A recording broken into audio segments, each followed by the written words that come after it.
Palestinians have the right to live in freedom. The right to live in freedom.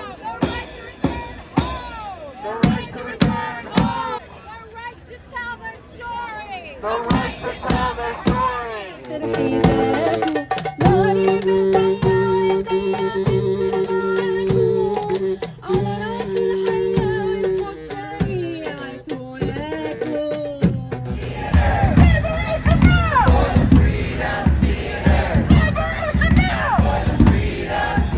Israeli military forces have attacked, ransacked, and bombed its premises and threatened, assaulted, and murdered its members more times than one can count. And its artists have risen from the ashes to keep going every single time. And as a theater artist, if none of the harrowing reality of the past 75 days, no, the past 75 years has shaken us to our core, this should.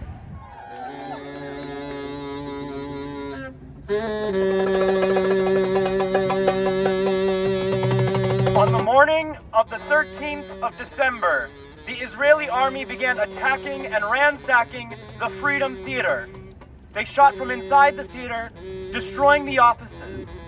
The army then went into the homes of artistic director Ahmed Tobasi and producer Mustafa Sheta, where they were blindfolded, handcuffed, and taken away. That evening, the army went to the home of Jamal Abu Juas and severely beat him and then took him in. The 12th, 13th, and 14th of December saw the largest invasion in Jenin refugee camp since 2002. An estimated 300 people were arrested by the Israeli army. Free them all! Free them all! Free them all! As far as we know, Mustafa, the director of the Freedom Theatre, is under administrative detention in prison in Israel, as you know, against the Fourth Geneva Convention and humanity. I would like to remind you of a statement made by Giuliano Mayor Hamis, one of the founders of the Freedom Theatre. The third Intifada will be a cultural one. Maybe that is why they're being attacked so much. Bilal, the president of the Jenin Freedom Theatre Board, has been under administration detention for over 1 year.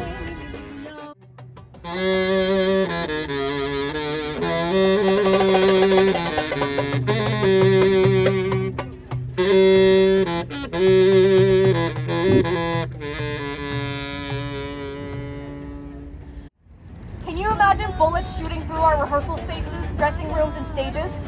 Can you imagine being interrogated, beaten, or even killed for telling the story of who you are? These attacks follow the murder of 3 members of the Freedom Theatre in the last few weeks, including 17-year-old theater participant Yamin Jarrah, 26-year-old Jihad Nagnia, and 30-year-old Mohammed Matahan in June 2023, 15-year-old Sadil Nagnia, and 17-year-old Mahmoud Al-Sadi, theater youth participant, were also murdered. Personally, I am an Arab Jewish theater artist, and I am heartbroken and I am angry that I can speak and that they are being silenced. That is unacceptable. Shame. I stand here in support of my Palestinian comrades and creative partners of the Freedom Theatre and across Palestine who are fighting against Israeli violence and suppression, against Israel's siege and genocide in Gaza, and against the occupation. Palestinian artists have been arbitrarily detained by Israel, sometimes for years. The Freedom Theatre's chair of the board has also been detained in administrative detention since September 2022, as is Mohammed Abu Saka from the Palestinian Circus School, who has been detained since 9/6/2023. In the last few weeks in Gaza, an unprecedented number of writers, poets, theater makers, and journalists have been killed, including Dr. Refat Al-Arir, who was deliberately targeted and murdered. North Theatre calls upon our theater community at large to rise up in support of artists in Palestine, of the Freedom Theatre in the West Bank, and artists across Gaza living under Israeli violence. We call upon our theater community to amplify the work of our Palestinian artists speaking out. Enough censorship, enough cowardice, enough silencing.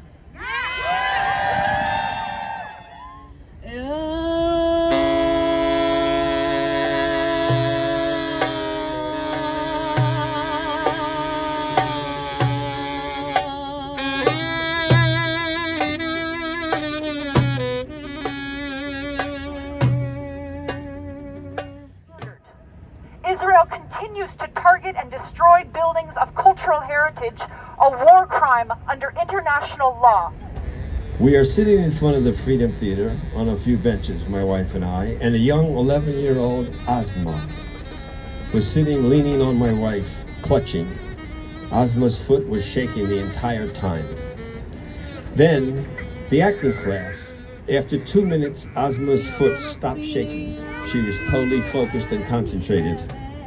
I found out from her older brother, Adnan, they had lost 2 brothers in the Battle of Jenin. She was traumatized. The incredible artists and leaders at the theater are heroes of hope and invaluable members of the international community of artists and organizers seeking to illuminate individual human possibility and activate collective healing despite the horrors around so many corners. We know that Israel's attack on artists is strategic and intentional because artists have the capacity to transform society. Artists have the capacity to transform society with their stories and because artistic resistance is powerful. Israel is stifling these courageous and critical Palestinian artistic voices because they are so powerful. Because they are the cultural revolution. Palestinian time.